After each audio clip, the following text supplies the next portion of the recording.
Alright, back now with chapter 2 of Esther, and this is what it talks about. Esther is chosen queen. After these things, the anger of King Ahasuerus had abated, or had gone. He remembered Vashti, and what she had done, and what had been decreed against her. Then the king's young men who attended him said, "Let beautiful young virgins be sought out for the king, and let the king appoint officers in all the provinces of his kingdom, to gather all the beautiful young virgins to the harem in Susa, the capital, under custody of Hegai, the king's eunuch, who is in charge of the women. Let their cosmetics be given to them, and let the young women who pleases let the young woman who pleases the king be queen instead of Vashti." This pleased the king, and he did so. So they're saying, give us permission to bring these girls to see you. Also give us, the cosmetics for them to put makeup on and all other stuff, so they can look beautiful before the king, so they can choose which one he wants to, or which one he wants to be his next wife, in a way. It says, now there was a Jew in Susa, the citadel, whose name was Mordecai, the son of Jair, son of Shimi, son of Kish, a Benjaminite, who had, basically a Jew, who had been carried away from Jerusalem among the captives and carried away with Jeconiah, king of Judah, whom Nebuchadnezzar, king of Babylon, carried away. He was bringing up Hadassah, that is Esther, the daughter of his uncle, for she had neither father nor mother. The young woman had a beautiful figure and was lovely to look at, and when her father and her mother died, Mordecai took her as his own daughter. So when the king's order and his edict was proclaimed, and when many young women were gathered in Susa, the citadel custody of Hegai, Esther also was taken to the king's palace and put in custody of Hegai, who had charge of the women. And the young woman pleased him and won his favor, and he quickly provided her with her cosmetics and her portion of food. It was 7 chosen young women from the king's palace, and advanced her and her young woman.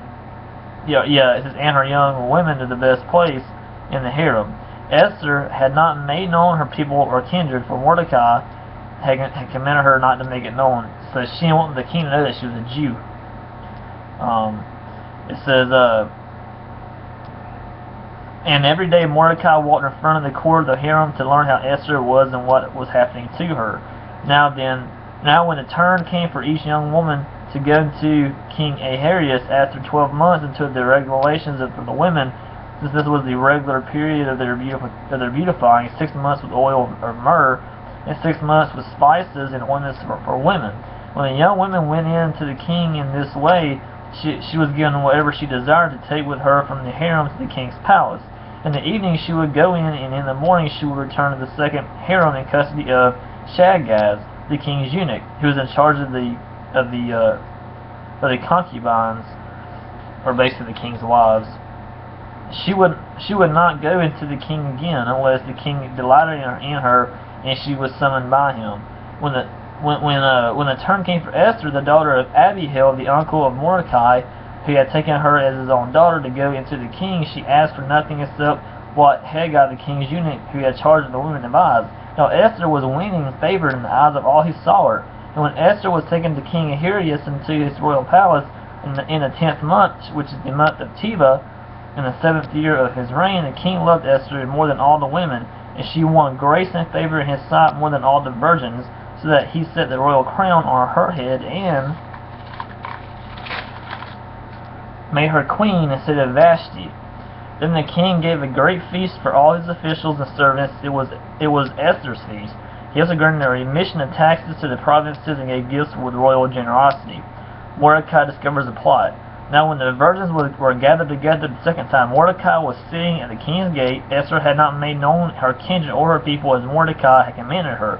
For Esther obeyed Mordecai just as when she was brought up by him. In those days, as Mordecai was sitting at the king's gate, Bigthan and Teresh, two of the king's eunuchs who guarded the threshold, became angry and sought to lay hands on King Ahasuerus, or kill him pretty much. And this came to the knowledge of Mordecai, and he told it to Queen Esther, and Esther told the king in the name of Mordecai. When the affair was investigated and found to be so, the men were both hanged on the gallows, and it was recorded in the book of the Chronicles in the presence of the king. So that's chapter 2, about Esther is chosen to become the next wife of the king, and of course Mordecai discovers the plot where two of the king's eunuchs choose to, or they plan on killing the king, and Mordecai tells Esther about it. Esther tells the king, and the king had the two guys that was planning to kill him hanged. So that's chapter 2, and we'll start with chapter 3 here shortly.